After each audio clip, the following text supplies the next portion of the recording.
about this job. Well, Get this job. I think also they bet on the fact that the people who vote for them don't get so nuanced and so into the information that all they have to say is the Democrats did it, and they're like, that sounds good to me. Right. And then they just turn it off, and then they don't have to deal with any of the repercussions of these representatives being idiots. Well, and remember, guys, for those who across Wisconsin, particularly up in the North Woods, up in Tom Tiffany's district, or down in southeast Wisconsin or south central east Wisconsin, Scotty Fitzgerald, those two yahoos voted no on the final resolution. If you want to find their phone numbers and you're one of their constituents, just go to myvote.wi.gov. That will tell you who all your representatives are and how you can contact them. Because as we've talked to Todd, it does make a difference if it's done in the right way. We will keep this going on the other side of the break. Please stay with us. You're listening to As Goes Wisconsin. This is the Civic Media Radio Network. Put it in the ground where the flowers grow. Gold and silver shine.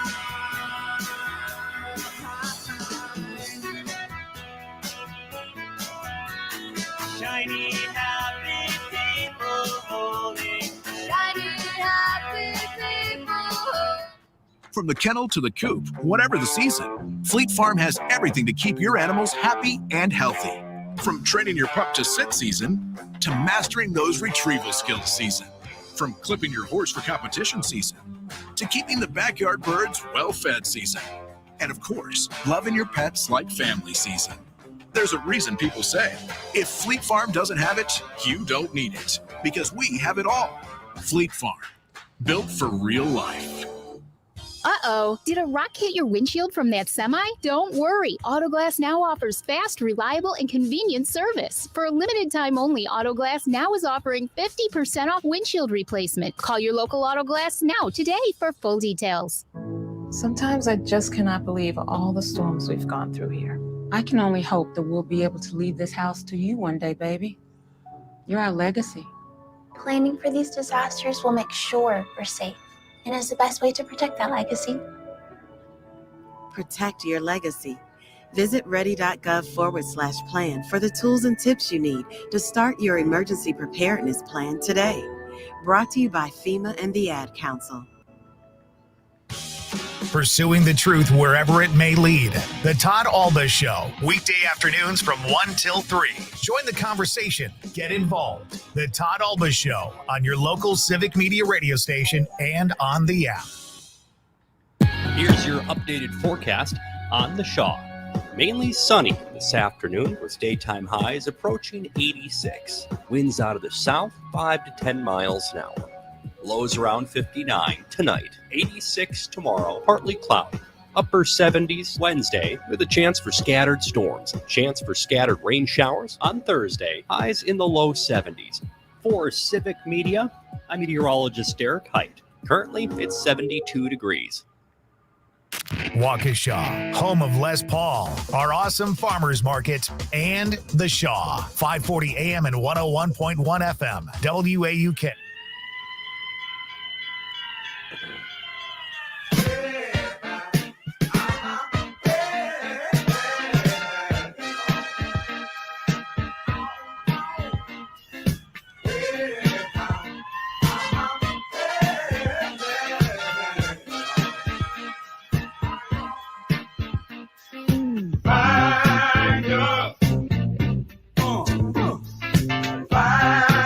Welcome back to As Goes Wisconsin. Jane Matnair filling in for Kristen Bry. Greg Buck is on the board. We are joined by journeyman talker Todd Alba of the Todd Alba Show. You can catch it across the Civic Media Network every weekday from 1 to 3 p.m. Joining us from his beautiful balcony overlooking his very scenic backyard.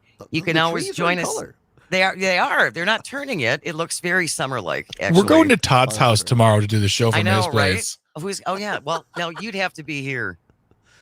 I'll make it work. Okay. I'll bring a mobile app, and we'll do. Yeah, this is happening. We'll be good to go. Just a cup of coffee, sitting on that balcony. Looks nice. Looks nice. You can always join us, 844-967-2789. You can call or text, and you can comment if you're watching the live stream on Twitter or Facebook or wherever you do such streamy things. We are talking about the fact that there was not a government shutdown over the weekend. It went down to the nth hour, and they finally came up with an agreement that will keep the government funded for another 45 days.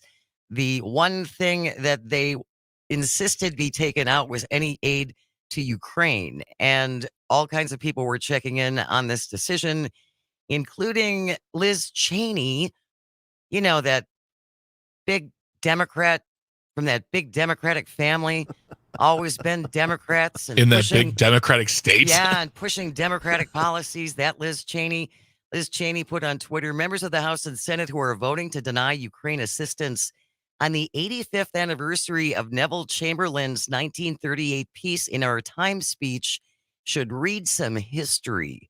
Appeasement didn't work then, and it's not going to work now. I think that was pretty powerful. Right? I mean, and true, as it turns out, true. Yes, very true. As it says in this Daily Beast article, apt point, just as Hitler saw Chamberlain's weakness as the opening he was looking for, surely Vladimir Putin saw the GOP message for what it was: encouragement for his aggression from the party of Trump, a clear signal. All he'll have to do is wait until the next election cycle, and if they win, a Republican-led America would abandon Ukraine, our allies in Europe, and reward Putin's brutality by extending his reach ever more deeply into the heart of Europe. And I am genuinely baffled, Todd. The party of Ronald Reagan is now the party of Vladimir Putin. Yeah, it's pretty sad. We just love Vlad. We do love him. we love Vlad. When did that transition start? Was that still? That's well, I mean, that question. wasn't when you were a Republican up until 2011. Yeah, I left the party in 2011. No, I mean, I'm old enough to remember Ronald Reagan standing at the Berlin Wall and saying, "Mr. Gorbachev, tear down this wall." And I've talked last week on the show about at one time I was a huge Reagan person, and look, that's a story for another day. But I mean, I think there were parts of Reagan that were okay, but certainly the economic policies, the trickle down economics, that was an abysmal failure. But one of the tenets of Reagan, which I did agree with, was and still do, is that you have to contain communism. You have to protect. It is the responsibility, whether we like it or not, of the United States to protect democracy, not to go conquer people, but to protect our European allies, to stand with them. And tyranny, authoritarianism, fascism, they spread if you don't stand up to them. And Reagan was a huge proponent of that.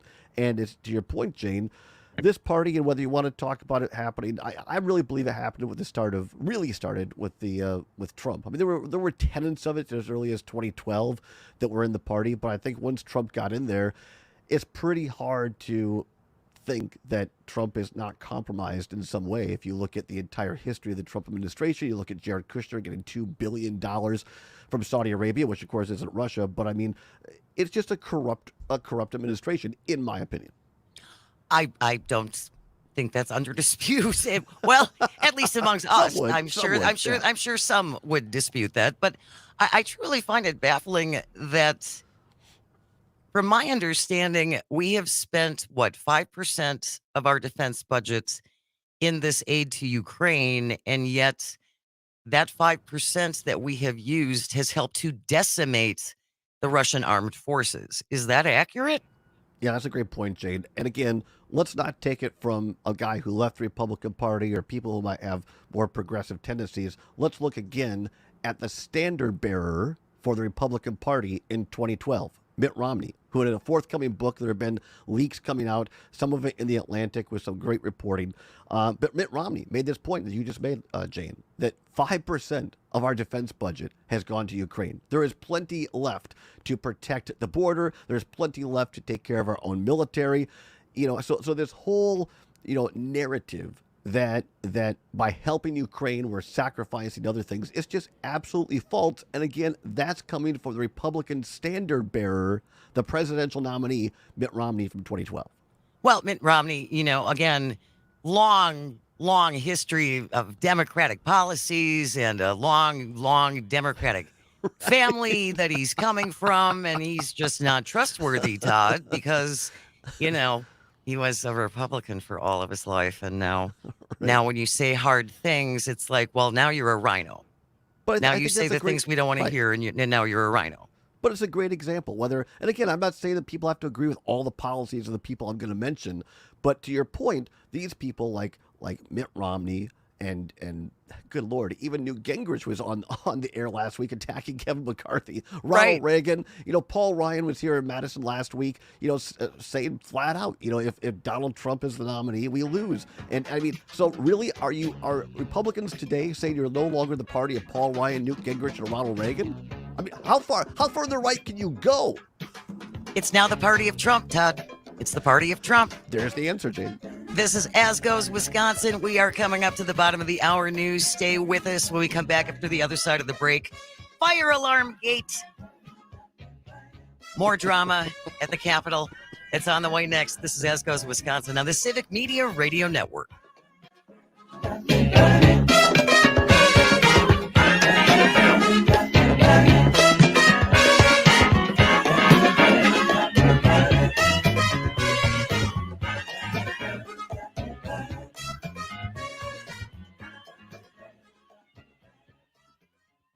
Heading down Les Paul Parkway or fighting traffic on the interstates. This is The Shaw, 540 AM and 101.1 FM, WAUK. CBS News Brief. Former President Trump is at court in New York for a civil trial over his business dealings. He calls it a political witch hunt. This trial was railroaded and fast-tracked. This trial could have been brought years ago, but they waited till I was right in the middle of my campaign. Stands to lose prized properties like Trump Tower. Hollywood actors and studios sit down at the negotiating table today for the first time since the start of a strike in July. ET's Kevin Frazier. You're getting dangerously close to the holiday season, all those movies that actors can't promote. You could wipe out all the TV shows for the winter if you continue this strike or if it goes on much longer. Two scientists, one American, the other Hungarian, have won the Nobel Prize in Medicine for research that led to mRNA COVID vaccines. And had a major impact on society during the recent pandemic. Nobel Assembly member Richard Sandberg. CBS News Brief. I'm Deborah Rodriguez. Your home for local news, weather, and sports across the airwaves and always streaming on the Civic Media app. With news on WAUK The Shaw, I'm Stuart J. Waddles. A 73-year-old driver struck a 9-year-old child on a bicycle in West Allis yesterday afternoon. The child sustained a head injury and other significant injuries while attempting to cross 84th Street. The driver was arrested on suspicion of operating a vehicle while intoxicated, and residents in the area expressed concerns about safety at that intersection. West Allis police are currently investigating the incident. Playoff baseball starts tomorrow in Milwaukee. On Thursday, the playoff site will be discussed in Madison. Wisconsin lawmakers are advancing a proposal to allocate $600 million for renovations and maintenance at the Brewers Stadium. The plan involves the state contributing $400 million, while Milwaukee and Milwaukee County putting forward $200 million. The ball club itself would provide $100 million.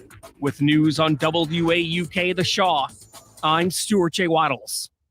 Cranberry juice, cranberry wine, cranberry brats, cranberry cream puffs. And excuse me, but my cranberry bread is ready. It's cranberry season in Wisconsin, and we're the cranberry capital of not just the U.S., but our farmers also produce more than half of the world's cranberry supply. So can you guess which state Wisconsin beat out to earn the #1 spot? New Jersey, Washington State, Massachusetts? The answer coming up. Fall is harvest time, and you can see the machines rolling through the marshlands, which are flooded to help the cranberries float to the top. But it hasn't always been this easy. Back in the mid-1800s, the berries had to be picked by hand. It took another 100 years for the right equipment to be built to help with this harvest. Okay, so Wisconsin owns the cranberry capital title, but which state lost it to us? Massachusetts, which has been #2 ever since. By the way, the cranberry is the official state fruit, making it a true slice of Wisconsin. I'm Terry Barr for the Civic Media Radio Network. UpUS Kids presents What to Expect When You're Expecting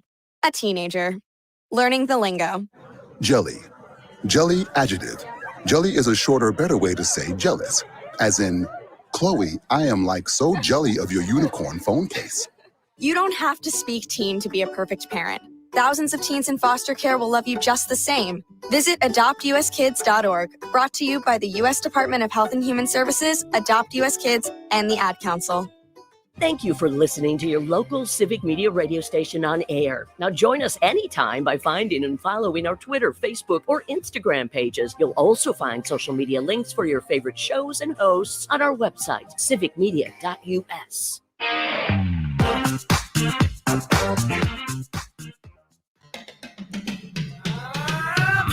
Watch out. You might get what you're after. Cool ladies. Strange but not a stranger. I'm an ordinary guy. Burning down the house. Hold tight. Welcome back to As Goes Wisconsin. Jane Matnier in for Kristen Bry on maternity leave. We saw pictures of little Frances Louise on Thursdays. All is well. Todd Alba is here. Frankie Lou. Frankie Lou. And I pestered her yesterday for a couple more pictures because I was feeling the need to see her. She's a tiny little bean. Oh, she's so tiny. She is. She's a tiny little bean. I know she's long, but Kristen shared some pictures with her father, who's like 6'9", and she looks like a doll. I think she qualifies as itty bitty whittle. Itty bitty whittle. That's a good way to put it. Hopefully we will get them on in the next couple of weeks, and maybe Kristen will join us by StreamYard and introduce little Frances Louise to the world. So we will keep you posted on that. Right now, though, we're going to talk about fire alarm gate. It happened over the weekend. Democratic U.S. Representative Jamal Bowman facing an investigation on Sunday, the morning after he pulled a fire alarm in the Capitol complex as his party was trying to delay a key vote. An image released by Capitol Police showed Bowman activating the fire alarm near the exit to an office building which houses congressional offices. Police said they were investigating as the House Administration Committee, a Republican-controlled congressional panel, oversees House grounds. In a statement, Bowman admitted to pulling the fire alarm, which he said he regretted, but disputed he did so to delay the vote. They were just about to vote on the bill to keep the government open for 45 days, but they had unveiled it at the last minute. Apparently, Democrats want more time to actually have a chance to read the thing. Today, quote, says Bowman, as I was rushing to make a vote, I came to a door that's usually open for votes, but today would not open. I'm embarrassed to admit that I activated the fire alarm, mistakenly thinking it would open the door. I regret this and sincerely apologize for any confusion this may have caused. Some House Republicans calling for Bowman to resign, although such a step appears unlikely, especially given that several members are facing arguably more serious legal and ethical questions. You think? Really? You think? George Santos was asked about this, and George Santos, the Republican from New York, who essentially his entire resume was a lie, says this is unacceptable. I just burst out laughing. Well, Derek Van Orton posted pictures of it with like, he must face the law. I'm like, weren't you in Washington on January 6th? What are we talking about the law right now? Weren't you the guy who was yelling drunkenly at a bunch of high school pages when they were apparently doing something that pages have all done through history, which is to lie on the floor and to take pictures of the ceiling, which is pretty spectacular? You mean that Derek Van Orton? He's he's a great guy. Yeah, that guy. They're all great. So, Todd, what is your reaction to fire alarm gate? Well, I think it's two separate issues, right? I think to compare it, I just think it's two separate issues. Number one, this guy, Bowman from the Democrat, he's a bonehead. I mean, they just call it out. I mean, you don't, I mean, there's literally video of it. I think what he's trying to compare it to is, I'm sure many of us who have been in public buildings, sometimes you'll see a door that says, if you push this, it will set off a fire alarm, and you'll push the door to go out. That's not what he did. He literally went to one of the red boxes on the wall and pulled the lever. That's what it was. All right. So this whole thing about, oh, I thought by pulling a fire alarm it would open the door. It's horse crap. So just stop trying to make this up and admit. Now here's the thing though. Here's the thing I'll say. Did the Republicans try to push through this continuing resolution without proper time to review it? Yes, absolutely. Yes. It's ridiculous. Have Democrats and Republicans both done this kind of stuff since God was a boy? Yes. Unfortunately, that's the way government works. Is it wrong? Yes, absolutely. But good Lord, you don't go pull a fire alarm. I mean, that is an offense punishable by time in jail and thousands of dollars in fine. If I go to my local AMC movie theater and pull the alarm, Todd can't just say, "Oh, geez, I thought I was going to open the door to get popcorn." I mean, I'm in the Hooskow, all right, as well I should be. So I'm going to call the cops. I'm going to call the cops because you went to AMC. My gosh. Well, that's true. Fair enough. But I mean, I'm just saying this whole narrative that oh, I thought it was going to open the door. It's crap. I mean, he thought he was being cute by half. Like, oh, I think I'll pull the fire alarm and get a couple of extra hours to look at this. It was just stupid. And to his credit, Hakeem Jeffries pulled the guy in his office right away, and I can only imagine the paint that was coming off the walls in that meeting, all right? Because Hakeem Jeffries, I think, is one of the best leaders that we've had in Congress in a heck of a long time, and it's beneath Democrats. It's beneath Hakeem Jeffries. And look, it doesn't matter what organization you're in. You've always got one bad apple in the bunch, and this guy's just a goofball. Now, do I think he should be expelled from Congress? To your point, Jane, no. If George Santos is making everything up, I mean, if that's not a case, George Santos attacking this Bauman guy, if that's not the pot called the kettle black, I don't know what is. Yeah, it's astonishing to me. But you're right. Jamal Bowman is a moron for thinking he could get away with this. Good heavens, man. There are cameras, as we have learned, everywhere. You just can't do that stuff and think you're going to get away with it. And it is a petty, cheap stunt. Don't they have aren't there other mechanisms, Todd, to... Didn't Hakeem Jeffries have, his magic minute that he could talk for essentially a certain period of time to give them a little more time to look over this bill? It's been a while since I worked for a member of Congress, since the 90s, and I'm sure Republicans have changed the floor rules a little bit since then. But yes, I mean, leadership has ways to have certain amounts of time. It's ultimately up to the chair, meaning McCarthy or whoever he puts in the place in the chair.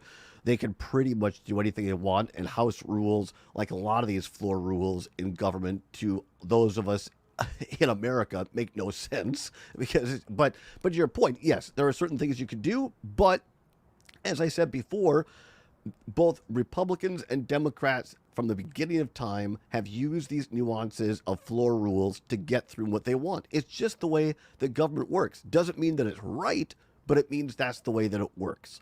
And so, yes, I think there certainly should have been more time for Democrats or anyone, reporters, Americans, to review what they're about to vote on. But you don't go pull a fire alarm on this. So, it's just goofy.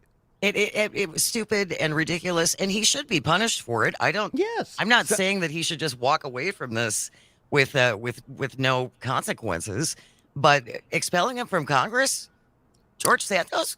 Come on. Are you sure? Come on. And also in all the travels on the Twitters, on the Instagrams, and all the social medias, I don't know of any Democratic leaders who aren't at the very least saying, he'll be punished. Yeah. And it was done. Like, there was no defense of the action and no trying to sweep it under the rug. Everyone's like, yeah, it was dumb, and he will be dealt with in one way or the other. But let's move on. But again, go ahead, Todd. So I was just going to say, this is right out of the playbook of Democrats, because or Republicans. This is right out of the Republican playbook. If you have a problem, create a diversion. If you have a problem that you're helping Vladimir Putin in the spread of communism in Europe, talk about the border with Mexico. If you have a problem that you're ramming through bad legislation without proper time, focus on the one person who is a bonehead and pulled a fire alarm, instead of talking about your real problems in your own house, or the fact that you have a guy, George Santos, to your point, Jane, who I mean, it's the ultimate catch me if you can character. I mean, there is nothing truthful about this guy. Seriously. I mean, look at your own, or Matt Gaetz, who has pending sexual abuse charges, and he's working with Lauren Boebert, who's getting herself felt up and giving a handy in a theater. Look at those people. Look at those people first. I mean, come on. Look at your own house. Don't pick on the one goofball who threw a fire alarm. And my favorite thing about Lauren Boebert is that when confronted with this on whatever network she was talking to, probably OAN or something like that, she said, well, it's been a long time since I've been dating, and they didn't have infrared cameras back then. It wasn't, we shouldn't have done that in a public place at a children's, at a performance where children were there. It was, well, it's perfectly fine, except now they have cameras. Whoopsie, right. Bad on me. And again, I've said this on my show. I'll continue to say it. There, by the grace of God, go I. I am not the perfect person in the world by any means, shape, or form. But this is a person, Boebert, and Marjorie Taylor Greene and others who are continually judging others, attacking the LGBTQ plus community, attacking trans people, which are part of LGBTQ, but I mean, attacking kids for being who they are and wanting to live their true, authentic lives. And yet there is it's the hypocrisy, Jane and Greg. It's the hypocrisy of these people acting holier than thou and putting their Bibles, standing on their Bibles, some cases literally and figuratively, and then they're living completely different lives. Living her Christian values every day, Todd Alba. Living her Christian values every day. That's Lauren Boebert. We had a guy which includes a little honk on the bobos. See, I said it. That's exactly what was going down in more ways than one. But here's the thing: you had was it Greg from Economawalk? You had Greg from Economawalk that was called in, I believe, on our show last week. He teaches a Christian class in Economawalk, like a Christian Bible study, whatever. And we had a great talk about this on Friday.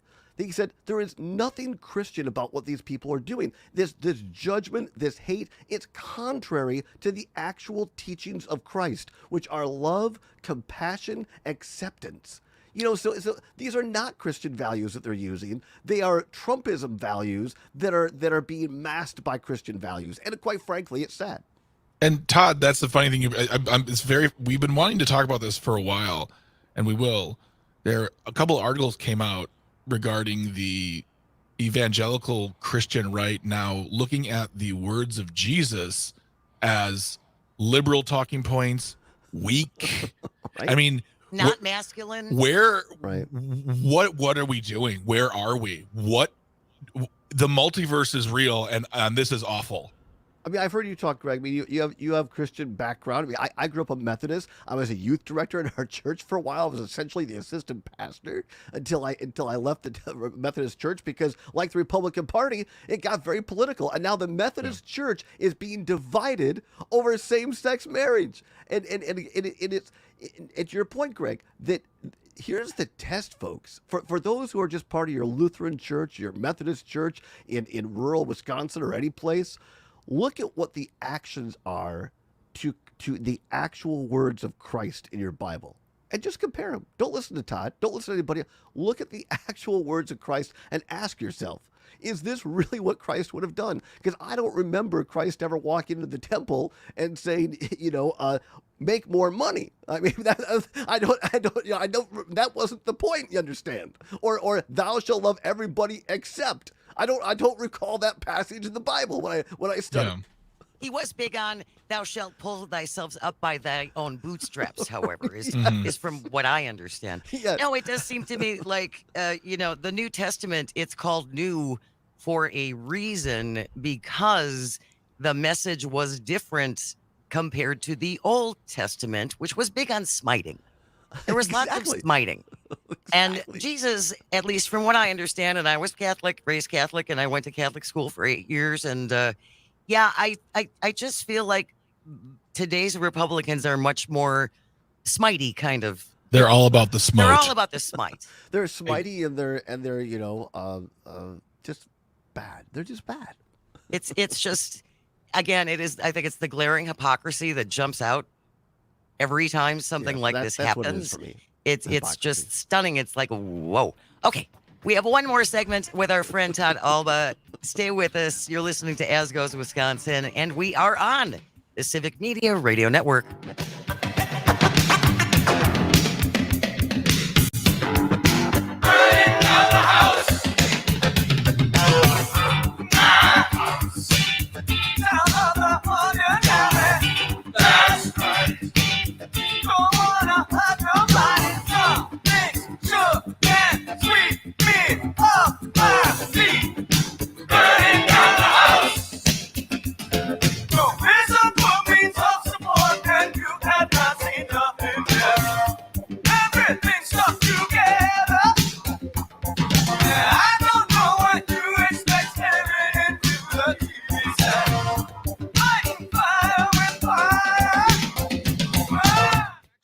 Ready for some bad news? With $80 billion in new funding from Congress, the IRS has launched their most aggressive hiring campaign ever to ramp up enforcement. If you're ignoring your taxes, don't delay another minute because your paycheck, your bank account, even your home or business could already be at risk. Now, here's the good news. Optima Tax Relief, America's #1 tax relief firm, can get to work immediately, helping to protect you from the IRS. A+ rated by the Better Business Bureau, their tax attorneys and licensed professionals are experts at resolving tax problems. Let them help determine if you qualify for the Fresh Start Initiative or other powerful IRS tax assistance programs. Take control. Call Optima Tax Relief now for a free consultation. Call 800-343-6460. 800-343-6460. 800-343-6460.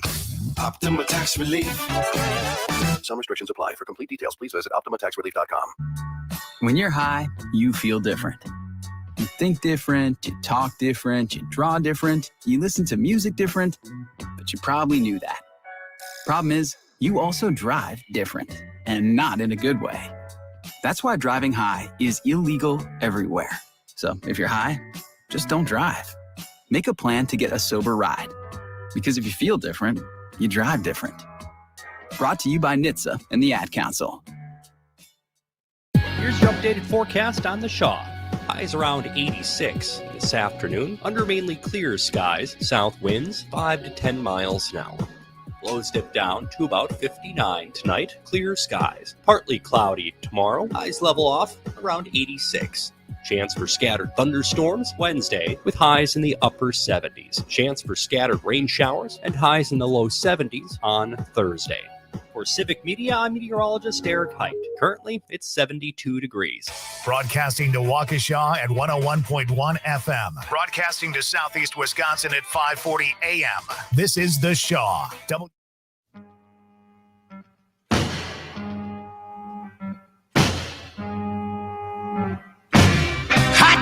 Summer in the city, back of my neck getting dirt and gritty. Bend down, isn't it a pity? Doesn't seem to be a shadow in the city. All around, people looking half dead, walking on the sidewalk harder than a match here. But at night it's a different world. Go out and find a girl. Come on, Wisconsin, Jane Van Meer in for Kristen Bry, Greg Bach on the board. We are joined every Monday for the next couple of months with our friend and colleague Todd Alba from the Todd Alba Show. You can catch it 1 to 3 p.m. right here on the Civic Media Radio Network. We are going to move on for this last segment, Todd and Greg, just to talk about the fact that Donald Trump actually showed up in court today in New York City. How about that? I know. Amazing when your money is at threat. Well, then you show up. Democracy, the country, voting, not so much. But, boy, Trump Tower, I'll be there. But I do find it interesting that because he's not going to be called to testify or anything, this is not a jury trial. No one requested a jury trial on this. So he's not going to be able to speak. And I can only think sitting there having to listen to people talk about how they overvalued all of their properties, essentially lied about it in order to get more favorable loan terms and things like that. That's just going to make him explode. You would think, which of course only hurts him. I don't know. I believe me, I'm the last person to think I could get inside of Trump's head or mind, and quite frankly, I don't want to be there. But the only thing I can think of, and maybe Matt Flynn or Maggie Dawn from an attorney's standpoint would be better suited to speak to this. But the only thing I can think of is that by showing up in person, he wants to telegraph to the judge, hey, this is important to me. I'm taking this seriously. I'm not blowing it off. Please don't punish me to the full extent of the law because I'm here and I want to work with you. Now, I think most people are going to say, a little too late for that, Don. But I mean, maybe because his attorneys are going to try not to let him speak. I mean, he can't jump up and say I object. Only attorneys can do that, So I mean, but wouldn't that be a great? I mean, it's like The Apprentice, right? I mean, Trump, come on, Judge, are you kidding me? That'd be fantastic if he could, but he can't. Oh, well, right, for sure. But he also took the opportunity while in the courthouse to slam this judge, to slam the prosecutor, to basically try and use this as a little campaign stop before he actually went into the courtroom. And at some point, you have to wonder whether or not this gag order involved in, I believe it's the Georgia case, because there's a bunch of other things going on, that someone's going to jump in there and say, you can't keep insulting and threatening our prosecutors and our judges. Yeah, I think that's exactly right, Shane. It'll be very interesting to see what Jack Smith, the Washington D.C. case, who's been the judge in the D.C. case. I'm sorry, I forget her name right now. Chutkan. Thank you. Yep. Be very interesting. This is just more evidence of him speaking out. I mean, when you start talking about a sitting judge in your own case, and again, this is this thread of Trumpism violence, right? That the guy himself never says, hey, go hurt the judge, go kill General Milley, now the outgoing or the just recently departed chairman of the Joint Chiefs of Staff. He never says, go do this. Right. He simply implies, well, back in the day, this is what would happen. Wouldn't it be terrible if? But that is telegraphing to his supporters of Trumpism, and that's where it gets very dangerous. And now Jack Smith and others have had to have round-the-clock security because of this. For them and their families. Yes. 844-967-2789. John is on the line. Good morning, John. Thanks for joining the show. What do you want to say? Good morning. I love your show today. Let's talk about President Trump. And you compare him to all the other presidents, even Nixon. President Trump, in my opinion, is a con artist. So, of course, he's going to lie about his assets to inflate his net worth. But maybe things will catch up to him real soon. You have to wonder, John. I mean, he's juggling an awful lot of court cases right now. And after a life of not being held accountable for pretty much anything, maybe this will finally be it, that he's going to finally be held to account. The one interesting thing, I think, from this over-evaluating their properties, Eric Trump said that Mar-a-Lago in Florida is worth $1 billion. Well, if that's true, then they've been underpaying on their property taxes for a really long time. Right? A really long time. It's amazing how they inflate their assets like that. And then when they came back and someone said something to the effect of there's an $18 million value on Mar-a-Lago, they're offended. Yeah. Well, we're not even talking about their tax debt right now. Right. He's got some felony charges and misdemeanor charges, not to mention back taxes. Yeah, for sure, John. Thank you so much for calling. He's going to be dealing with a lot over the next few months. And before we go to break, I just want to share, again, this is from the Midas Touch. This is from Ron Filipowski, talking about in the 2 weeks leading up to this past weekend, Trump gave speeches and interviews where he claimed you needed ID to buy a loaf of bread. President Biden was going to start World War II. Windmills are causing mental illness in Wales. He would build canals to keep forest floors damp to prevent fires. He mocked Paul Pelosi for the attack in his home when he was attacked by a man with a hammer. He said Jeb Bush invaded Afghanistan, that he defeated Obama in the 2016 election, that he'll have the DOJ investigate local DAs for racism against white people, and that he won California because it was rigged. And now I know Joe Biden's age comes up a lot. He is not a spring chicken. He has made some gaffes, but at least he doesn't say that windmills are causing mental illness in orcas. I really would. Go ahead, Greg. I was going to say, if he doesn't care about the poor, why does he care about water wildlife? Oh, he doesn't care about water life. He doesn't care about that. He's got this anti-windmill bias, man. You know, first he was all worried about the birds, and now it's the whales. The poor little birds. The poor little birds. Oh my God, they're gonna fly to the windmill. It causes cancer in tiny mussels. I love eating mussels. He's the Don Quixote kind of candidate. He's tilting at windmills. Yeah, he sure is. But again, none of this seems to matter. More like dumb Quixote, am I right? Nice one, Greg Bach. Here's the question, guys, I think that listeners should ask themselves, particularly those who have veterans in their family or military personnel. This Atlantic article from last week on General Milley. Yes. He told General Milley when he saw a disabled veteran that General Milley had at an event, quote, "Who wants to see that? Get him out of here." I mean, is that something that you would vote for as a candidate for those of you across Wisconsin? I just don't think most Wisconsinites would vote for that, but that's my take. Also, quickly, Kristen and Mike, congratulations. I want to get my thanks or congratulations out to them. And baby Frankie looks amazing. She does. Todd Alba, thank you so very much for joining us. We will talk to you next Monday. Stick around. As Goes Wisconsin continues after the break. We are on the Civic Media Radio Network.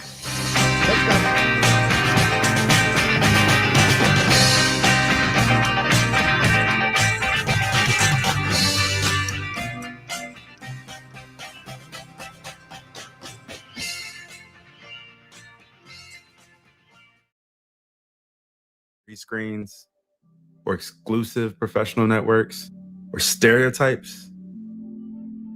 Don't let anything keep you from discovering the half of the workforce who are stars. Workers skilled through alternative routes rather than a bachelor's degree. It's time to tear the paper ceiling and see the stars beyond it. Find out how you can make stars part of your talent strategy at tearthepaperceiling.org. Brought to you by Opportunity at Work and the Ad Council. You are never far away from your favorite local radio station. We're always streaming on TuneIn and the Civic Media app, and we invite you to get social with us by following our network's Twitter, Instagram, and Facebook pages. Want even more? civicmedia.us.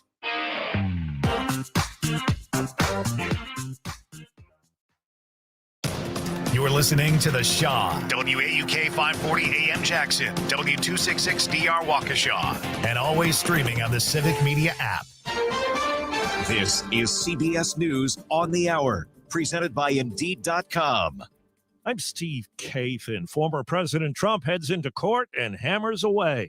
We have a racist attorney general who's a horror show who ran on the basis that she was going to get Trump before she even knew anything about me. And this is what we have. It's a scam. It's a sham. Trump denouncing the civil fraud case that's about his business empire. In the trial underway today, New York Attorney General Letitia James accuses the former president and his company of deceiving banks, insurers, and others by lying about his wealth. Today in court, we will prove our case. Justice will prevail. CBS's Robert Costa is covering. It is very possible we're going to see him and his children be called to testify. It's, of course, to be determined whether they're actually called and end up on the stand. But the family, Eric, Don Jr., Ivanka, they were so central to the Trump organization for years. And so when you're dealing with a civil lawsuit about a family organization, a family business, it's not that surprising to see the family being called. After the Highwire Act that was the successful bid to head off a government shutdown comes the Republican drama in the House over the future of Speaker Kevin McCarthy. CBS's Nicole Killian. A single motion to vacate would trigger an automatic vote, and McCarthy would need a majority to keep the speakership. If more than 5 Republicans voted no, the speaker would require support from Democrats to help him. Some are already saying they would vote, but not to bail him out. The U.S. Supreme Court has opened its new term. Legal analyst Lori Levinson has more on what's on the docket. There are cases regarding medication abortion that may be decided by the Supreme Court, as well as congressional redistricting plans from South Carolina, where there's an allegation that there's been racial gerrymandering. 2 scientists who made discoveries that opened the door to COVID-19 vaccines won the Nobel Prize in Medicine, American Drew Weissman and Hungarian-American Katalin Karikó. CBS's Matt Piper has a follow-up this morning on an apparent issue with the new iPhone 15. Apple says it's working on a system update after owners have complained the new iPhone 15 is at times too hot to handle. Companies blaming software bugs for the overheating issues. So far, no time frame has been given for the fixes, though Apple says the phone is safe to use. Well, what would you do with $1 billion? Give quite a bit of it away. I'd help out everybody that needed money. I'd invest some. I'd take care of my family. Powerball lottery players dreaming big with tonight's jackpot at just over $1 billion for the second time this year. Checking Wall Street right now, the Dow is down 118 points. NASDAQ is up 67. The S&P is down about 4 points. This is CBS News. If you need to hire, you need Indeed, because Indeed's all-in-one hiring solution helps you attract, interview, and hire candidates all from one place. Visit Indeed.com/credit. Thanks for listening to your local Civic Media radio station. Learn more on our website, civicmedia.us. With news on WAUK The Shaw, I'm Stuart J. Waddles. Union Pacific officials have not disclosed the cause of a train separation incident in Sussex Saturday morning. It resulted in several cars remaining stranded on the tracks and traffic backups for miles. There were no reported injuries, but it took about 2 hours to resolve the situation. Union Pacific is expressing apologies for the inconvenience and is currently investigating the incident to determine its cause. The man who was shot and killed by 4 West Dallas officers last week shouldn't have been at that house. A restraining order prohibited 36-year-old Justin Gonzalez from being at the residence. Court records show several domestic violence-related calls recently. Gonzalez reportedly came at cops with 2 knives and was shot several times. The officers involved are now on administrative leave. With news on WAUK The Shaw, I'm Stuart J. Waddles. Cranberry juice, cranberry wine, cranberry brats, cranberry cream puffs. And excuse me, but my cranberry bread is ready. It's cranberry season in Wisconsin, and we're the cranberry capital of not just the U.S., but our farmers also produce more than half of the world's cranberry supply. So can you guess which state Wisconsin beat out to earn the #1 spot? New Jersey, Washington State, Massachusetts? The answer coming up. Fall is harvest time, and you can see the machines rolling through the marshlands, which are flooded to help the cranberries float to the top. But it hasn't always been this easy. Back in the mid-1800s, the berries had to be picked by hand. It took another 100 years for the right equipment to be built to help with this harvest. Okay, so Wisconsin owns the cranberry capital title, but which state lost it to us? Massachusetts, which has been #2 ever since. By the way, the cranberry is the official state fruit, making it a true slice of Wisconsin. I'm Terry Barr for the Civic Media Radio Network.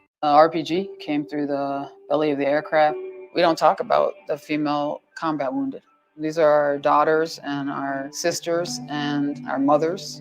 Wounded Warrior Project came into my life and taught me how to stand back up and get back in the fight. The truth is, I think we all have this strength inside of us, but until you're tested, you just don't know it's there. See how Wounded Warrior Project empowers women veterans like Beth by visiting woundedwarriorproject.org/empowerwomenvets. Up North News Radio with Pat Kreitlow, Wisconsin's home for daily conversations about the state's latest headlines and stories. Weekday mornings from 6 till 8 on your local Civic Media radio station and on the Civic Media app.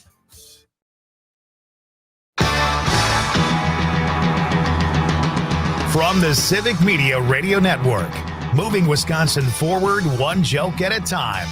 This is As Goes Wisconsin with Kristen Bry. Where it's going, no one knows.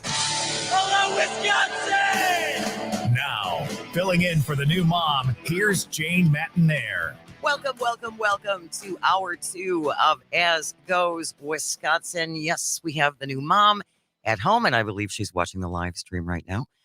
Frances Louise, we learned her name on Friday. Frances Louise arrived afternoon about 1:30, and hopefully, maybe not this week, in the next couple of weeks, Kristen will join us either live stream or on the phone and let us know how things are going first couple weeks. I know she had some family in town this weekend, so that probably kept her busy.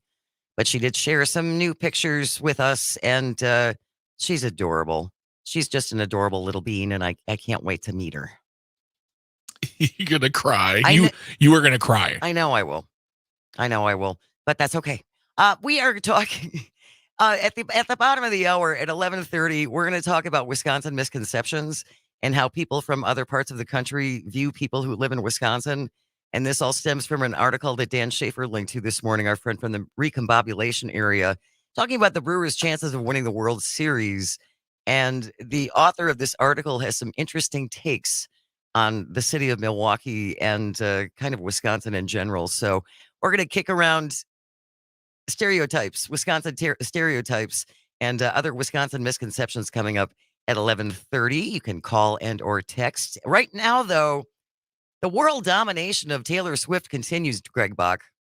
Oh, and I'm here for it. It's incredible. Kansas City Chiefs tight end Travis Kelce's romance with pop star Taylor Swift finally showed up. Of course, she went to a game last week, and then she was at a game last night. And apparently, everyone found out that she was going to be at the game. Yeah. So the last minute tickets, which usually go for a pretty reasonable price. Of course. The prices jumped up massively just because Tay-Tay was going to be there. Honestly, and this is nothing against the Swift. If I found out that she was going to be there, I wouldn't go just because that I'd be like, oh, there are going to be so many people now. It's going to be craziness and, rambunctiousness. And I just, no, thank you. I'll watch it on my television. And all thatness. The 12-time Grammy winner is proven to bring a palpable economic impact wherever she goes. Her ongoing Eras tour is projected to generate $5 billion in consumer spending, and that's just in the U.S. $5 billion. It's just like a country. She's got her own GDP. She does. It's the TDP. The TDP. Oh God, I gotta write that down. Yeah, That's yeah. going. Holy funny. That's so funny. It is remarkable, and this even extends to the sale of Travis Kelce's jerseys. Oh yeah. TMZ Sports reports that Kelce jerseys are now selling like hotcakes after Sunday's game. Fanatics told TMZ Kelce is one of the 5 highest selling NFL jerseys over the last 24 hours and saw a 400% increase in sales just in that span. I mean, and then it will all come crashing down. I'm sorry, I don't mean to be cynical, but you mean this isn't going to last forever? You know what? I kind of wanted to. I would love. Wouldn't that be? Okay, let's take off our cynical / skeptical hats. Okay. We look terrible in multiple hats, anyways. Let's put on an optimistic hat. What if this is the romance that lasts forever? They're quirky, they're fun. He's funny and fun. She's awkward and fun, and they'll do songs together. What if that happens? I think that would be great. I think that'd be so sweet and adorable. I do too. I really do. And as you had pointed out, and I wasn't all that familiar with Travis Kelce, but he's a very talented tight end for the Chiefs.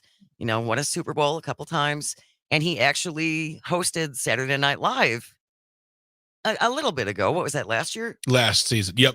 Last season before the strike. Is that so? Let's take a listen to Travis Kelce as he's hosting SNL. Seriously, I'm honored that SNL asked me to host. I was nervous about doing a monologue, but then I remembered I'm pretty good with words. Like during games, I do these super eloquent pump-up speeches for my teammates. Please watch. More.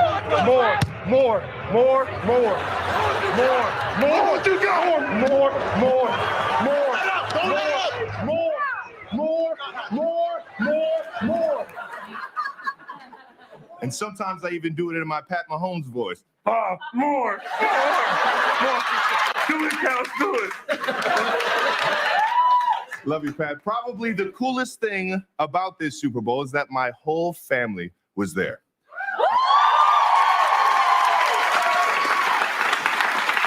I got to play against my brother Jason, who is an Eagle. And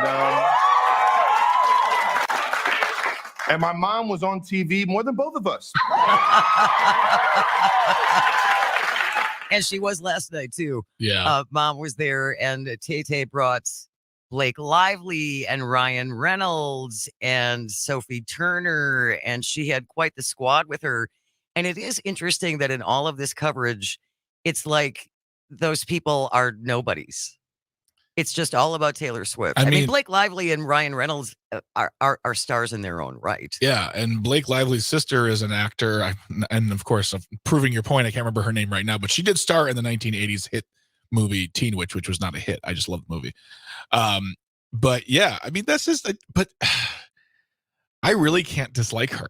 And I don't want to dislike her, but like that's sort of celebrity for me always just seems like, okay, I get it. Everyone loves you, but she just is funny and lovable, and she seems very kind and sweet. I mean, yes, she writes breakup songs about boyfriends, but a lot of people have been doing that for a long time. In fact, we got a text from the 262 that said, Greg, I think you should have a competition to write the lyrics to the songs T Swift will write once she's broken up with Travis. Oh. I won't do that. I'm not going to take part in heartbreak unless he deserves it. Well, if she writes a breakup song about him, you know he will deserve it. Ooh. At least according in her fans' mind. Yeah. And maybe this will spawn a whole new era of happy, positive, upbeat songs from Taylor Swift. Yeah, maybe. And do you know who's not upbeat about this though, Jane? The GOP. Which I find hilarious. Not so much the Travis her thing. I'm sure that probably rankles but their... there's yes, because he drinks Bud Light. Well, he drinks Bud Light, but also she's getting people to vote. She's encouraging them to register to vote, I should say. Let's keep this very clear. She encourages people to register to vote. She got 35,000 new voter registrations. She encouraged them to do that. And the GOP people, they're getting all their hackles in a raise because they've said outright that if her fans register to vote and they vote, they could possibly lose elections.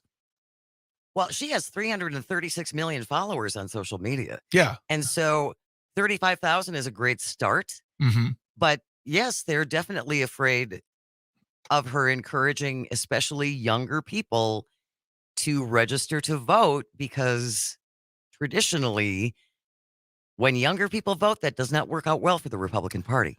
And though she's made no clear stance on her politics, it's very much out there what she believes in. She does her best without coming out and just saying, I support this person. And if your fans love you to that extent, they're probably going to stand with your politics. And I mean, I'm half smiling here because I'm like, yeah. But also I'm like, also read books, kids.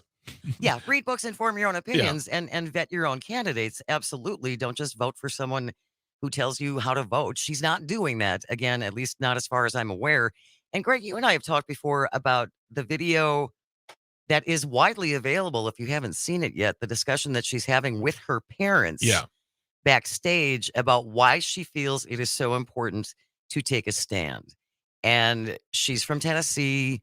Marsha Blackburn is a congressperson from Tennessee who has put forward all kinds of anti-LGBTQ legislation and many other things like that. And so she also calls on her Christian faith and what she believes are the actions that an actual Christian should do. Yeah. And if you haven't seen it, I highly suggest you do a Google search for it. Just do Taylor Swift, mom and dad. Outtake. Yeah. And it should come up, but it's not like she's ever tried to quash that, or it's not like she's ever tried to stop that from being out there. And yeah, they're afraid, and they're afraid of young people, as they should be. Well, they're afraid of that. They're afraid of Taylor Swift. They're afraid of fair maps. They're afraid of voting. They're afraid of access to voting, making it easier to vote. They're afraid of all those things because they know the moment that those people they have spent a generation or 5 disenfranchising have the ability to easily vote and are informed on the candidates. I'm not saying that the Democrats are going to win forever, but what I'm saying is that those individuals, they're going to be packing their bags and they're going to be out the door.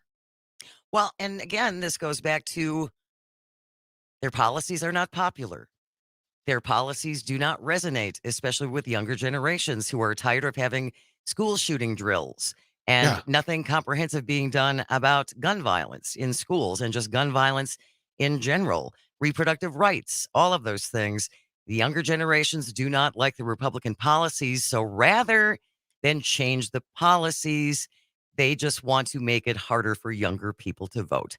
Vivek Ramaswamy has said that on the campaign trail, that he thinks that we should raise the voting age to 25. What? Yeah, that we should raise the voting age to 25. And you can still serve. You can still serve in the military, but you can't vote. And I guess I would like to know his genius-informed idea on this. I don't know that it is informed opinion on this. And I just think of all of there are young parents. There are people who get married at 18 and 19 years old and have children by 20 or 21. So you're not going to be able to vote until you're 25, but you are responsible enough to start a family. That is so offensive isn't the word I want to use, but that's disgusting. It's disgusting. Well, and short-sighted. I just don't see how they think ultimately this is going to break in their favor. Does he think that, oh, they're 25, they're conservative now? Right. I know how I was so conservative when I was 25. 844-967-2789, 844-96-PARTY. Just curious your thoughts on Tay-Tay, Taylor Swift, Travis Kelce, T-Kelce, and her effect on the global economy. You are listening to As Goes Wisconsin on the Civic Media Radio Network.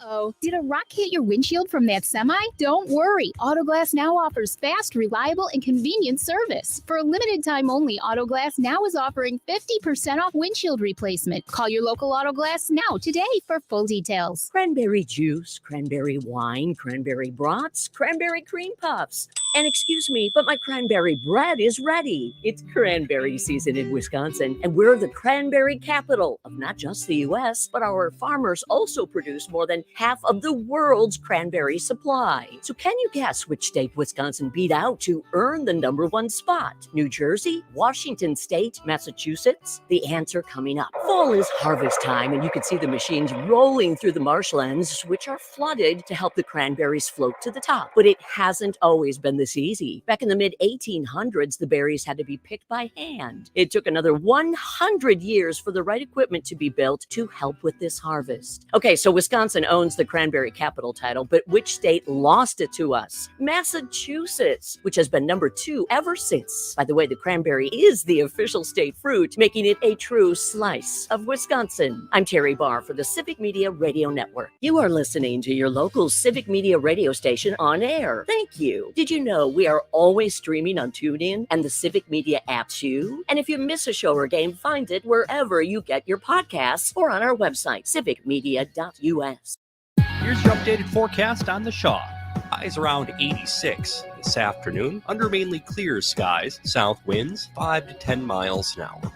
Lows dip down to about 59 tonight. Clear skies. Partly cloudy tomorrow. Highs level off around 86.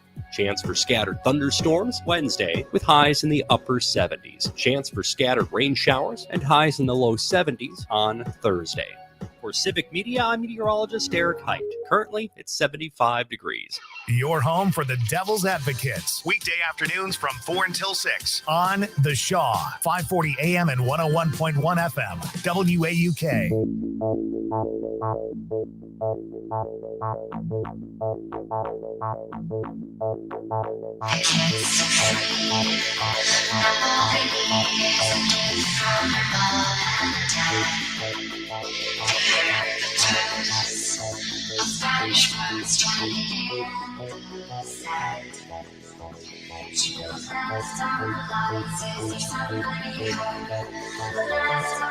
Welcome back to As Goes Wisconsin. Jane Matnair in for Kristen Bry. Greg Buck is on the board, and we are talking about the remarkable impact of Taylor Swift pretty much on world economies and just on life in general. She was at last night's Chiefs game with her, watching her new boyfriend, apparently Travis Kelce. And ticketing platform StubHub saw a 175% increase for the Chiefs-Jets game. Now the second highest selling game of the NFL season. The total audience exceeded 24 million, making it the most watched NFL broadcast of the week amid spikes in interest from women aged 12 to 49. And this is the best thing to happen. I mean, this is a great thing to happen to the NFL.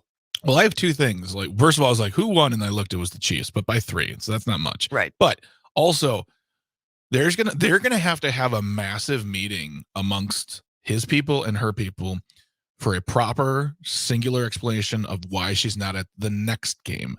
Because I mean, she might have tours, she might have this, like she might have a reason. She can't go to every game. She's gonna have responsibilities and obligations. Right. So the moment she's not at a game, people are going, what's going on? Did they break up already? No. Is it 4th and 10 or 4th and down? I don't know. Can we salvage this with a field goal? Football reference. Oh, but yeah. I like it. 844-967-2789, 844-96-PARTY. The NFL, like many other sports leagues, struggling to make fans out of a younger generation who are significantly less interested in professional sports. It's remarkable the impact that she has had. Texter from the West from Middleton texting in, I hope for Travis's sake they don't break up because his ass is going to be grass. Ooh, it's getting spicy here with the language. Spicy language. Little spicy language. And then we were also talking about the Republican Party's efforts to make it more difficult for younger people to vote because young voters don't seem to be very taken with the policies of the Republican It doesn't Party. zhuzh their spirit. Ooh, zhuzh the spirit. It does not zhuzh the spirit. Texture from the 224. Greg, remember the GOP is not weak and does not live in fear. We got the other one too. They actually answered the question with regard to Vivek Ramaswamy. Yes. From the 612. He says that those under 25 can vote if they can take and pass a civics test, but those older don't need to prove that they understand civics. Oh, I think we should start with civic tests for members of Congress. Yeah, and then let's hold immediate elections. Yes. I think teaching civics is a wonderful idea. I would love to take a civics class. There's a lot that I don't know. It's so much fun to learn and listen and refresh. And yeah, the process is, believe it or not, very beautiful and amazing. It can be boring, very boring sometimes, but those little things, it's very, very cool. And finally, from the 419, who fumbled the ball in this relationship? Football reference. That's a good one. Solid text right there. And from the 262, my daughters are 8 and 11, and they watched part of 2 games yesterday because of the Toy Story game in the morning. I'm not sure what that means. And then watching Taylor at night when she was at the Chiefs game. That's how they get you. I mean, and that might be the thing, and that's great. You know what? If the NFL wants to use this, cool. I mean, it is hurting no one. It's sweet. It's fun. If kids are watching, yes, I'm in it. Maybe you'll just become a Chiefs fan. I don't know. Well, the only thing, and I'm sure she realizes this because she's a pretty savvy human being. But if he has a bad game, it's all going to be on her. Oh, completely. Yeah, they'll blame her. They'll blame her. Mm-hmm. What's going on? Why did he fumble? Why did he fumble? Why did he drop that? Whatever. He fell and hurt himself. It's Taylor Swift's fault. I'm sure she's prepared for that. I'm sure her people are prepared for that. We always heard that with Aaron Rodgers whenever he was dating Olivia Munn or whoever, and if he had a bad game, and then all of a sudden it's the other person in the relationship. It's always their fault. 844-967-2789, 844-96-PARTY. We're going to go to the phones. We have Troy in Mount Horeb. Good morning, Troy. Thank you so much for joining us. What do you want to say? Oh, so you referenced the Toy Story game. The Disney Plus had the game, the Jacksonville game from what's his name's bedroom. From what's his name's bedroom? Hello? Andy? The kid in the movie. Yeah, Andy's bedroom. Oh. So they had these little figures. Oh. Troy, we lost you. I think we lost you. Yeah, I'm here. Okay. Go ahead. I'm here. Hello? Go ahead. Yeah, my earbuds just died.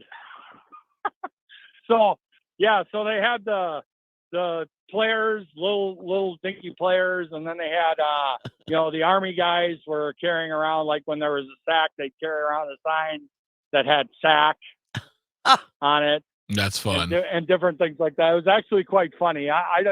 My kids are all grown, but I still watched it for a half just because I thought it was funny. That's cute. Did you have any daughters? Troy, did you have any daughters? I had 3 girls. You had 3 girls. Okay. But they're all my youngest is a junior in Oshkosh at college. All right. Well, thank you so much for calling, Troy. Really appreciate it. You too can always call and or text at 844-967-2789. We are coming up against the bottom of the hour break. Stay with us. Wisconsin Misconceptions on the other side. You're listening to As Goes Wisconsin on the Civic Media Radio Network.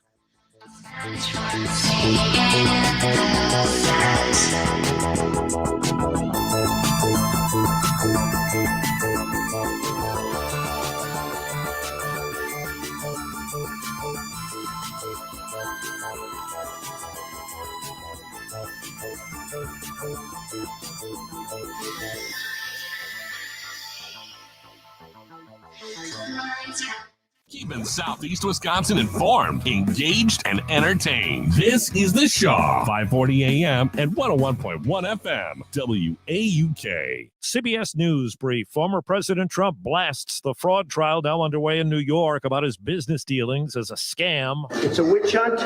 It's a disgrace. We have a corrupt attorney general in this state. You see how she does? This trial was railroaded and fast-tracked. New York Attorney General Letitia James. Donald Trump and the other defendants have committed persistent and repeated fraud. California Governor Gavin Newsom has selected Democratic strategist and fundraiser LaFonza Butler to fill the U.S. Senate seat left vacant by the death of Dianne Feinstein. We have come together across race and across place to respond to questions about our rights with clarity and resolve. She'll be the only black woman in the U.S. Senate. American Drew Weissman and Hungarian-American Katalin Karikó share the Nobel Prize in Medicine for their discoveries that help pave the way for COVID-19 vaccines. CBS News Brief. I'm Steve Kathan. Missed your favorite show? It's easy to find it wherever you listen to podcasts. Apple, Google, or civicmedia.us.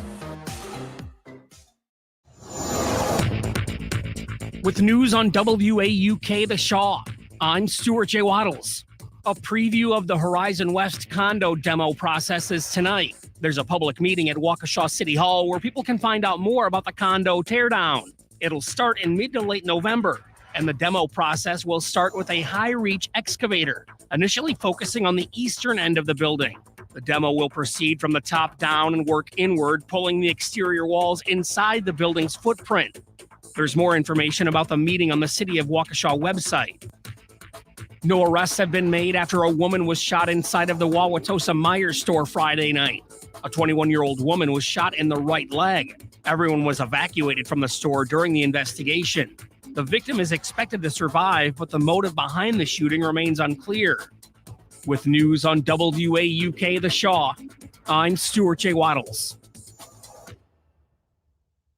Cranberry juice, cranberry wine, cranberry brats, cranberry cream puffs. And excuse me, but my cranberry bread is ready. It's cranberry season in Wisconsin, and we're the cranberry capital of not just the U.S., but our farmers also produce more than half of the world's cranberry supply. So can you guess which state Wisconsin beat out to earn the #1 spot? New Jersey, Washington State, Massachusetts? The answer coming up. Fall is harvest time, and you can see the machines rolling through the marshlands, which are flooded to help the cranberries float to the top. But it hasn't always been this easy. Back in the mid-1800s, the berries had to be picked by hand. It took another 100 years for the right equipment to be built to help with this harvest. Okay, so Wisconsin owns the cranberry capital title, but which state lost it to us? Massachusetts, which has been #2 ever since. By the way, the cranberry is the official state fruit, making it a true slice of Wisconsin. I'm Terry Barr for the Civic Media Radio Network.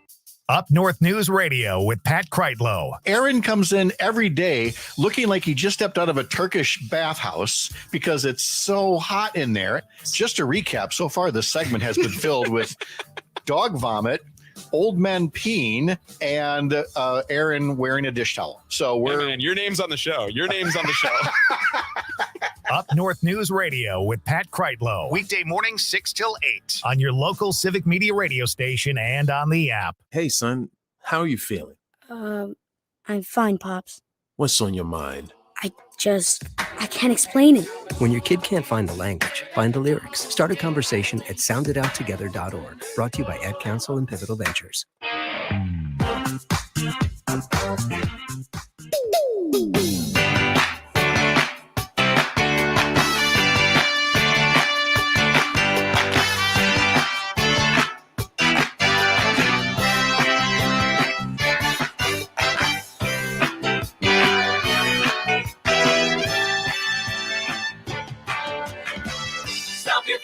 Welcome back to As Goes Wisconsin. Jane Matnier in for Kristen Bry. Greg is on the board. And this half hour, we're going to talk about Wisconsin misconceptions and stereotypes that I think we've outgrown. It would just be nice if the rest of the country appreciated that we're not that. And the reason that we're talking about this, there's an article in today's USA Today by Bob Nightingale. And I saw this on Twitter because our friend Dan Schaefer from the Recombobulation area posted it. And it sort of jumped out at me a little bit. Here's what he says. They are America's best secret on a baseball diamond. They are a small Midwest town and darn proud of it. There's no Madison Avenue, no Rodeo Drive. The highways are filled with pickups and rusted station wagons. They reside in baseball's smallest market, a population of just 577,000. And only the 38th largest TV market in the country, just behind Greenville, South Carolina. They are the Milwaukee Brewers, Greg Bach. Small town baseball. Thanks, sir. Thanks a lot. Appreciate yous. I just... Rusted station wagons? Is he writing this article in 1991? Or 81? I mean, nobody. When is the last time you even saw a station wagon? I mean, honestly, when he says rusted out station wagon, I'm thinking of like the wood paneled station wagon. Yeah, me too. Everyone who wants a station wagon, everyone who we've upgraded from station wagon to SUVs. So there you go.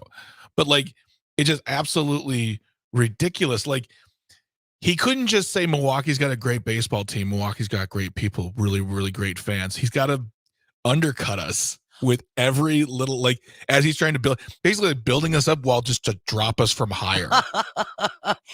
But it's almost like he thinks this is an affectionate thing. Yeah, isn't it? Aren't they quaint? It's so quaint. It's just a little town. Milwaukee's almost 600,000 people. This is a city. I grew up in Hartford, which when I was growing up had 8,000 people. That was a small town. Yeah.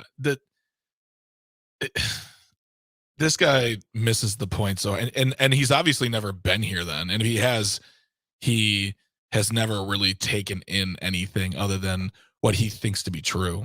Right. And I was like, thanks for, he wrote some great, we'll talk about what he wrote regarding the Brewers. But just that intro is awful. I know. It just makes you go, what? And again, it's a very complimentary article. You know, the Brewers have the best starting rotation of any postseason team with Corbin Burns, Brandon Woodruff, Freddie Peralta, and Wade Miley. They may have the best closer of any postseason team and all-star Devin Williams, one of the greatest managers in the game, and Craig Counsell. And let's face it, the Brewers are fun to root for. We recognize we're the smallest market in the league. It can be daunting when you head into the postseason, according to Brewers GM Matt Arnold, but anything can happen in a short season. And they're really, I mean, they're the most disrespected team in our state too. Like, do you think so? Absolutely. No one cares about the Brewers right now, except for Brewers fans. Because everyone, and you are one. Because everyone's talking about the Packers. Everyone's talking about the Bucks. The Badgers are still playing. We are a distant 4th or 5th on people's list of sports. And like, there should be a parade. We won the division again. I know. They had a rally for a guy moving into town, coming to a team. Yeah. And we won the division, and it's hardly a blip. A fat in the wind. John from Menominee Falls texted and he says, was he watching that 70s show when he wrote that article? Sick burn, John. That was a good one, John. That was very, very good. Yeah. I mean, we are an amazing team. And I thank the gentleman who wrote this. What was his name again? It is a Nightingale, Mr. Bob Nightingale. Bob Nightingale. I mean, the praise on the team and the facts on the team are great, but man, you really you need to come visit. Come visit. I'll take you around. We'll look at all the big highfalutin things we have here in Milwaukee. We got running water and cars out even on the road anymore. And we have books. We have books that you can put your children on when you feed them. What? I don't know. I was going somewhere. I tried. But yeah. There are so many stereotypes of Wisconsin, of Wisconsinites in Wisconsin. And there is usually a little truth to a stereotype. Absolutely. Right? Yeah. There's a kernel there. Yes. But again, the flavor of this article is, we're all pickup driving, rusted out station wagon driving, small town folks, and aren't we adorable? Yeah, we do. Honestly, I just read. So you guys, we had Corey Ryan Forrester on the show earlier this year to talk about. Who's so funny. He's so funny. He and his comedy partner Trey Crowder just wrote another book. I want to get them back on the show to talk about it. It's a travel log book, right?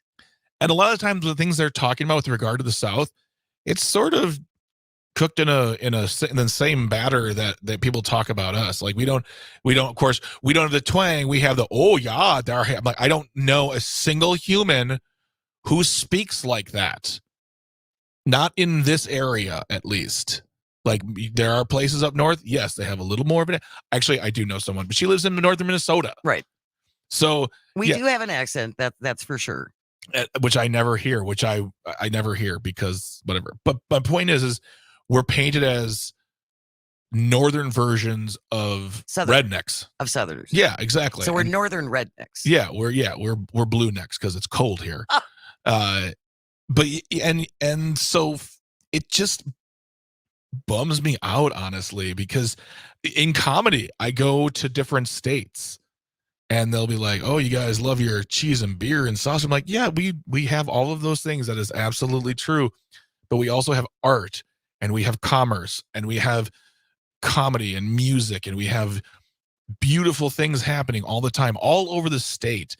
And they like to think like, if I don't drive an hour in any direction, I'm not going to find the exact same thing in their state. Right. Especially, I mean, of course, the coasts. The coasts are the worst. New York and LA, they're the worst. And when Chicago starts to lose, as my friend would say, start to forget their raisin. They're acting like, oh, Wisconsin, Milwaukee. Like, dude, you guys are Chicago, Illinois. Yeah, you have people, but it's cold there. You eat, you drink like us. Please stop acting. Stop acting up. Like you're so much better than us. Yeah, because you're just jealous. You're not New York. 844-967-2789. 844-96-PARTY. You can call and or text. You can also comment on the live stream. We have Scott McKellen checking in on the stream. I lived in Greenville, South Carolina for 4 months last year. Milwaukee is nothing like that in size, feel, mannerisms, nothing. Yeah. And nothing wrong with Greenville, South Carolina. I'm sure either. it's lovely. I would love to visit that area. I have never been there. What are your Wisconsin misconceptions that drive you crazy that people just think, yeah, that's the way it is there? And as you said, we all talk like that. Do you have one, Jane, that just sets you on your teeth? It's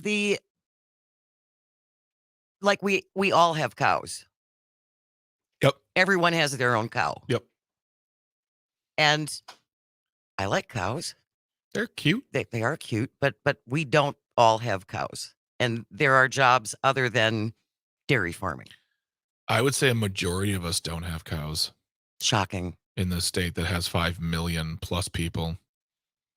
And almost 600,000 in Milwaukee. Yeah. What a sweet, quaint little town that is. Little town. You know, I grew up in Milwaukee. I remember going to the general store. Only one traffic light there in Milwaukee. Right. I mean, car crashes all the time, but just one traffic light. Everyone knew your name. The cops didn't even carry. It was like Mayberry, you know, just it was homey. It was nice and it was quiet. Just quiet. And again, the article by this wonderful man, Bob Nightingale, in USA Today today is very complimentary about the Brewers and their chances for winning the World Series, which would really be something. It would be, I don't know what I would do with myself if the Brewers won the World Series. I don't know. I would be happy to that I've never felt before because I remember I've watched two Packer Super Bowls and it was very exciting, but the Brewers winning, because we talked about this last week, how much I love baseball. Yes. And I would just be over the moon, crazy, excited, happy. I'd be talking about it for weeks. And it would be amazing. And the city would go crazy. And the Brewers would finally get the respect I think they so richly deserve. You know, I mean, this is, according to this article, this is the 6th consecutive year they have won at least 86 games in a full season, surpassed only by the Dodgers and the Astros. Their 572 victories since 2017 are the 3rd most in the National League. Mm-hmm. With the best pitching, one of the best closers in the league. I mean, and our bats came alive in late August, September. I mean, we were doing so well. We did so well. Yeah. And we ended on a high note. We won we didn't sweep, but we won the Cubs series this past weekend. Right. And it just felt good. It felt really, really good. And though I would rather be in the first round than the wild card because it gives us some time to rest and it just kind of shows everybody what we're doing. Gotta bring it to Arizona. For sure. Gotta bring it to Arizona. We gotta be strong. We gotta be consistent. And I'm so excited to talk about baseball this week. Brewers owner Mark Attanasio, a day after watching his wife doused in champagne and beer at the Brewers clinching party, said there's definitely, a sweetness to this. I think we benefit at being a small market team. People wake up on Labor Day and say, hey, the Brewers have a baseball team. But we always believed in ourselves here. Yeah. Yeah, that's the weird thing is it's a mix between the people who, once the Packers start, they drop off, and the people who say things like, I just start watching around like late summer, around the playoffs. Like it's just always good. Even when they lose, even when it's boring, it's good. Come on, people, let's watch some baseball. Get excited. All right. 844-967-2789, 844-96-PARTY. You can call, you can text, you can comment on the live stream. Karina from Milwaukee is joining us. Good morning, Karina. What do you think about the Brew Crew and Wisconsin misconceptions? Well, you know what? There's one misconception I really have to ask you about. How come you call it world champion? It's only America. Canada's nope. Canada's a part of it. Thank you. Canada? They have the Toronto Blue Jays. Right, but it's not a world. I know. It goes back to the It could be international. It could be international, but it's not world. It would be more like North America, right, Karina? Right. It's kind of like it's not same thing with the basketball. They're like, we are world winners, or football, we are world winners. Well, basketball also going to the nationals, but football doesn't do international games, and it's I think it's a little delusional to call yourself a world champion when you are not a world contest. Well, it goes back. Compete.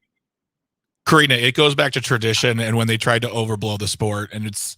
Yeah, I mean, you're not wrong, but You're it's not also wrong. like it's not something we're going to change anytime soon. Actually, it will never change, Karina, even though, again, you make a good point. You know, they play baseball in Japan. They do play baseball in other parts of the world.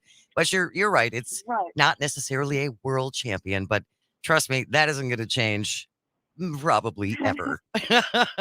Thank you for calling. Okay, well, thank you. Have a great day. 844-967-2789. We're going to talk about comedy coming up next. The Milwaukee Comedy Festival is underway. All the details will be coming up right after this break. You're listening to As Goes Wisconsin.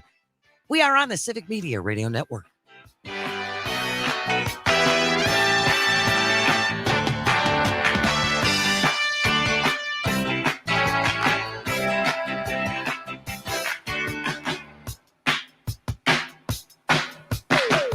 Come catch the fever. The fever with Bruin is for everyone. You'll be a believer in Bruin fever when you feel the excitement of the big home run. Stomping your feet, clapping your hands. You're part of the team sitting in the stands. Come see what's brewing. The Milwaukee Brewers. Juice, cranberry wine, cranberry brats, cranberry cream puffs. And excuse me, but my cranberry bread is ready. It's cranberry season in Wisconsin, and we're the cranberry capital of not just the U.S., but our farmers also produce more than half of the world's cranberry supply. So can you guess which state Wisconsin beat out to earn the #1 spot? New Jersey, Washington State, Massachusetts? The answer coming up. Fall is harvest time, and you can see the machines rolling through the marshlands, which are flooded to help the cranberries float to the top. But it hasn't always been this easy. Back in the mid-1800s, the berries had to be picked by hand. It took another 100 years for the right equipment to be built to help with this harvest. Okay, so Wisconsin owns the cranberry capital title, but which state lost it to us? Massachusetts, which has been #2 ever since. By the way, the cranberry is the official state fruit, making it a true slice of Wisconsin. I'm Terry Barr for the Civic Media Radio Network. Earl Ingram. It's Wednesdays. That means Dr. Craig, Executive Director of Citizen Action, is on the line and in full effect. I think that the caller is right to be very suspicious. So we need to kind of hold both thoughts at once. Let's see if there's something there about Robin Voss being afraid and backing down, but let's be prepared for the idea this is all a ruse. The Earl Ingram Show, weekday mornings 8 to 10 on your local Civic Media radio station and on the app. Here's your updated forecast on the Shaw. Mainly sunny this afternoon with daytime highs approaching 86. Winds out of the south 8 to 15 miles an hour. Lows dip down to about 59 tonight. Clear skies. High temperatures reach up to 86. Tomorrow, a blend of clouds and sun. Chance for scattered storms Wednesday. Chance for scattered showers on Thursday. For Civic Media, I'm meteorologist Eric Height. Currently, it's 75 degrees. Your home of the Earl Ingram Show, weekday mornings from 8 till 10 on The Shaw, 540 AM and 101.1 FM WAU.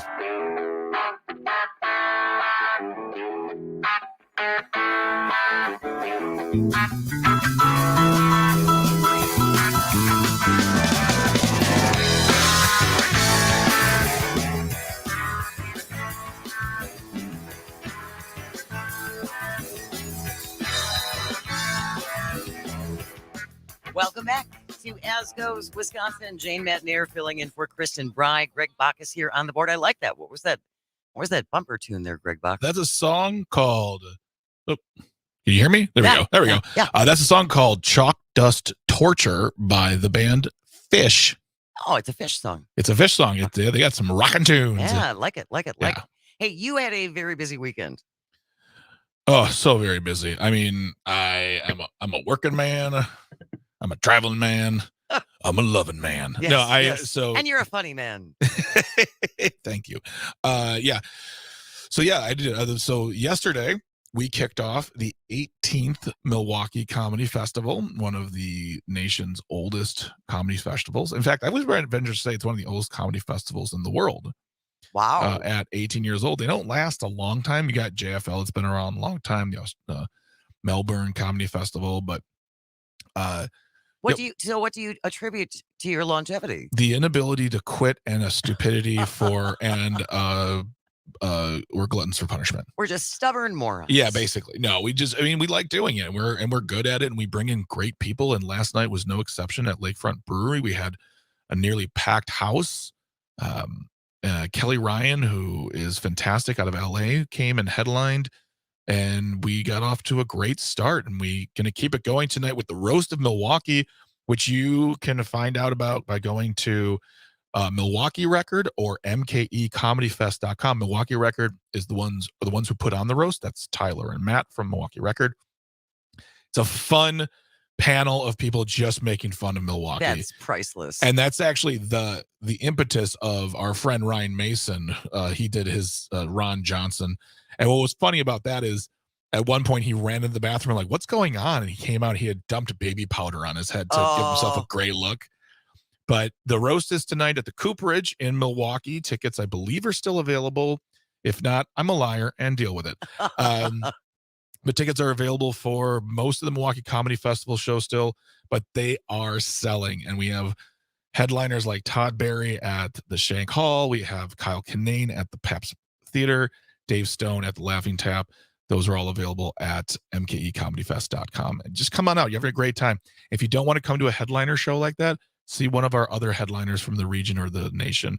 We're going to have a wonderful, wonderful time. Tickets are very, very affordable. They are very affordable. The most expensive ticket is $35, and that's for the Pabst Theater. Oh man, that's such a good deal. Yeah, so it really, really is. And there is nothing like watching comedy live. I will watch lots of clips of comics on YouTube and stuff like that, and it's very enjoyable. And I'll watch stand-up specials, but there is something particular about comedy and being with a group and laughing hysterically and just that shared group experience that's really like nothing else. It's communal, it's fun, communal it makes joy. You feel good. Yeah. I talked about that. The Shepherd Express interviewed me last week, and that article is available right now. I'll even put, you know what, I'll put in the show notes. Oh yeah. And I talk about that whether you're watching improv or sketch or stand-up, it's always a community feel. It's always an all-in experience. And at the end of the day and the end of the show, if you had a good set, people coming up to you and saying, good show, I really liked it.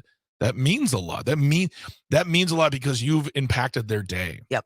And they might talk about you the next day or check out a clip or come to your next show or see more comedy. That's important. That's live art. That's art. And no one can dispute me. It is art. I would never dispute you on that. It absolutely is. And with all of these comics that you've met from all over the country over the years, Greg, when they leave Milwaukee, what is their impression of our sweet, small, rusted station wagon kind of town? Our podunk backwater fishing trowel town. Honestly, a lot of them come in with the misconceptions or no conception whatsoever, and they're always pleasantly surprised. The walkability of the city, the prices, because a lot of them are coming from Denver, Chicago, New York, Los Angeles. And they're not used to the lower tax rate. They're not used to the parking expense. They're not used to buying a beer for less than $10. Yeah. So, and they're always very taken aback by the politeness and the joy that people seem to have. Like, especially we're just very polite people. We can be passive aggressive. That's fine. But the point is, we're very nice people. We're very inviting people. That Midwestern polite, Midwestern nice. Excuse me. But there's always high praises for the city on the whole. That's wonderful. Yeah. That's good to know. And they take that attitude back to their friends. Exactly. And spread the word that we have cars and shoes and plumbing. And not one, but two McDonald's. There are at least two. Yes, at least two McDonald's. Well, we are coming up to the end of the show. We have, I know, Jane. you're going to get the news at noon, followed by Town Call with William Walters. So make sure you stick around for that. And then at 1 o'clock, it's the Todd Alba Show from 1 until 3, followed by Matt Flynn. And then, of course, the Devil's Advocates from 4 to 6. Speaking of those Devils, we'll get half the Devils. Dominic Salvia will be here as my co-host tomorrow, starting at 10 a.m. Dan Schaefer, author of The Recombobulation Area, will be here as we recombobulate the news from 10:30 until 11. And then October is Domestic Violence Awareness Month, Greg, and Carmen Petrie from the Sojourner Family Peace Center will be here in studio to talk about continuing efforts to bring an end to family violence. You know, we had her on last year, right? Yes, we And did. That was, for me personally, it was a wonderful interview to watch, to listen to. I love the work Sojourner House does. Yes. And It's so important. they become a part of, my life. Like they are in my head now. And I think about them when, donations and wanting to help, or someone says, where do we donate to? I have a place, like this place. Yes. Carmen Petrie's been there a long time. She's a very, very dedicated human being and a wonderful, wonderful person. And I will be bold and say that I'm going to call her my friend because I know. She may dispute that tomorrow when she gets here, but she's too polite. She's too Wisconsin polite. She would never say that. What did you call me? No, how dare you say we're friends? No, Carmen Petrie will be here in the second hour tomorrow to talk about what we can all do and what needs to be done to help bring a stop to family violence and domestic violence in general. Thank you so much for joining us this morning. Thank you for calling. Thank you for texting. You can always shoot us an email at asgoeswisconsin@civicmedia.us and join us again tomorrow morning starting at 10 o'clock. Have a great day. Enjoy this beautiful weather. It's not going to last. Wow. Sorry, but it's not. This is As Goes Wisconsin on the Civic Media Radio Network. All the facts that I've learned, I sat in the chairs and my synapses burned. The torture of chalk dust collects out my tongue. Thoughts follow my vision and dance in the sun.